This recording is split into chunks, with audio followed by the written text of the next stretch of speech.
साथियों, विकास का जो रास्ता हमने चुना है उसमें सुविधा भी है और संवेदना भी है।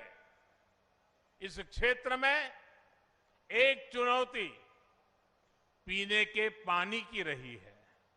आज यहां पीने के पानी से जुड़ी अनेक परियोजनाओं का लोकार्पण हुआ है और नई परियोजनाओं पर काम भी शुरू हुआ है। गरीब की परेशानी कम करने के लिए ही हमारी सरकार हर घर नल से जल अभियान चला रही है। बीते 3 साल में देश भर के 8 करोड़ घरों में नल से जल पहुंचना शुरू हुआ है। यहां काशी और आसपास के गांव में भी हजारों लोगों को इसका लाभ मिला है। उज्ज्वला योजना का भी बहुत लाभ बनारस के लोगों को हुआ है। सेवापुरी में नया बॉटलिंग प्लांट इस योजना के लाभार्थियों की भी मदद करेगा। इससे पूर्वी उत्तर प्रदेश और पश्चिमी बिहार में गैस सिलेंडर की आपूर्ति सुगम होगी। साथियों, आज बनारस की एयर कनेक्टिविटी को मजबूत करने की दिशा में भी बड़ा काम हुआ है।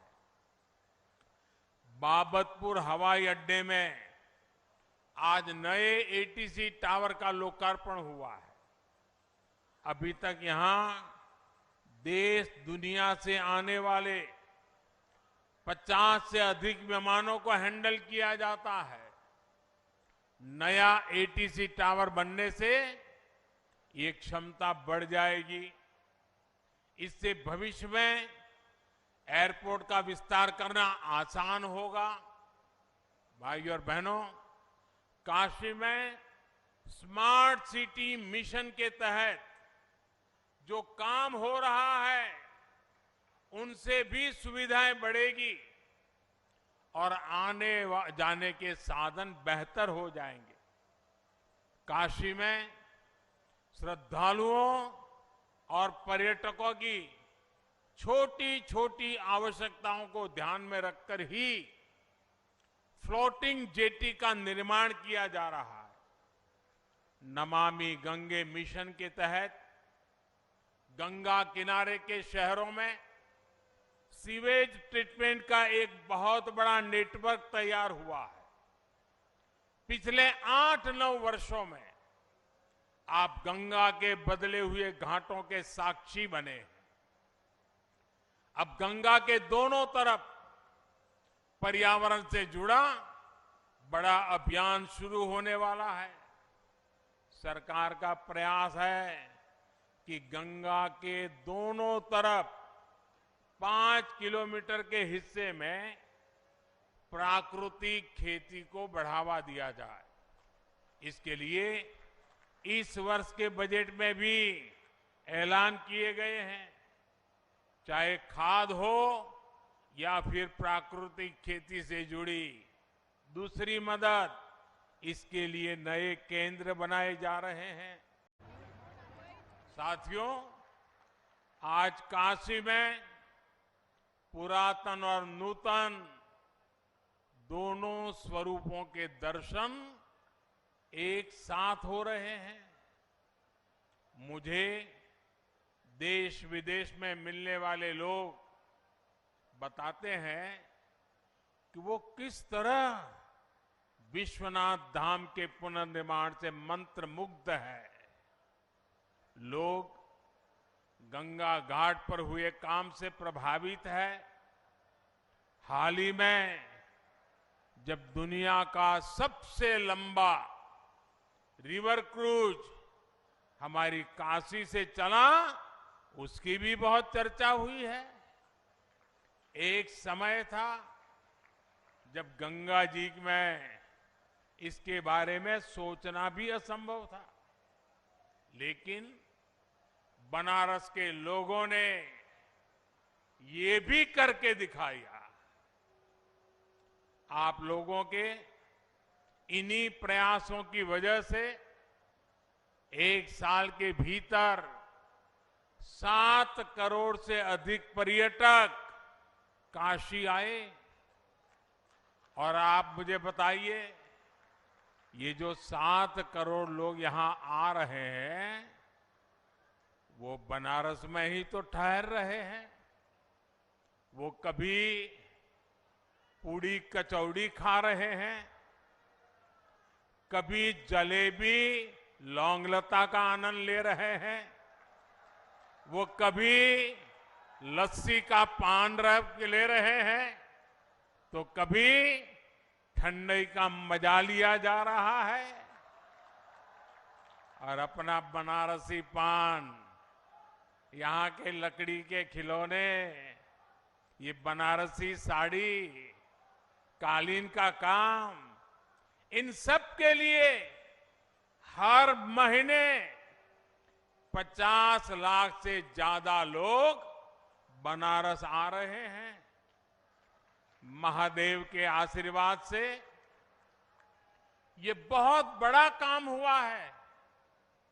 बनारस आने वाले ये लोग अपने साथ बनारस के हर परिवार के लिए आय के साधन ला रहे हैं। यहां आने वाले पर्यटक रोजगार के, स्वरोजगार के नए अवसर बना रहे हैं। साथियों, आज केंद्र में जो सरकार है, यहां यूपी में जो सरकार है, वो गरीब की चिंता करने वाली सरकार है, गरीब की सेवा करने वाली सरकार है। और आप लोग भले प्रधानमंत्री बोले, सरकार बोले, लेकिन मोदी तो खुद को आपका सेवक ही मानता है। इसी सेवा भाव से मैं काशी की, देश की, यूपी की सेवा कर रहा हूं। थोड़ी देर पहले मेरी सरकार की अनेक योजनाओं के लाभार्थियों से बातचीत हुई है। किसी को आंखों की रोशनी मिली, तो किसी को सरकारी मदद से अपनी रोजी रोटी कमाने में मदद मिली। स्वस्थ दृष्टि समृद्ध काशी अभियान, और अभी मैं एक सज्जन से मिला तो वो कह रहे थे, साहब स्वस्थ दृष्टि दूरदृष्टि। करीब 1000 लोगों का मोतियाबिंद का मुफ्त इलाज हुआ है। मुझे संतोष है कि आज बनारस के हजारों लोगों को सरकार की योजनाओं का लाभ मिल रहा है। आप याद कीजिए, 2014 से पहले के वो दिन जब बैंकों में खाता खोलने में भी पसीने छूट जाते थे। बैंकों से ऋण लेना, इसके बारे में तो सामान्य परिवार सोच भी नहीं सकता था। आज गरीब से गरीब के परिवार के पास भी जनधन बैंक खाता है। उसके हक का पैसा, सरकारी मदद आज सीधे उसके बैंक खाते में आता है। आज छोटा किसान हो, छोटा व्यवसायी हो, हमारी बहनों के स्वयं सहायता समूह हो, सबको मुद्रा जैसी योजनाओं के तहत आसानी से ऋण मिलते हैं। हमने पशुपालकों और मछली पालकों को भी किसान क्रेडिट कार्ड से जोड़ा है। रेहड़ी पटरी फुटपाथ पर काम करने वाले हमारे साथियों को भी पहली बार पीएम स्वनिधि योजना से बैंकों से ऋण मिलना शुरू हुआ है। इस वर्ष के बजट में विश्वकर्मा साथियों की मदद के लिए भी पीएम विश्वकर्मा योजना लेकर आए हैं। प्रयास यही है कि अमृत काल में विकसित भारत के निर्माण में हर भारतीय का योगदान हो, कोई भी पीछे ना छूटे।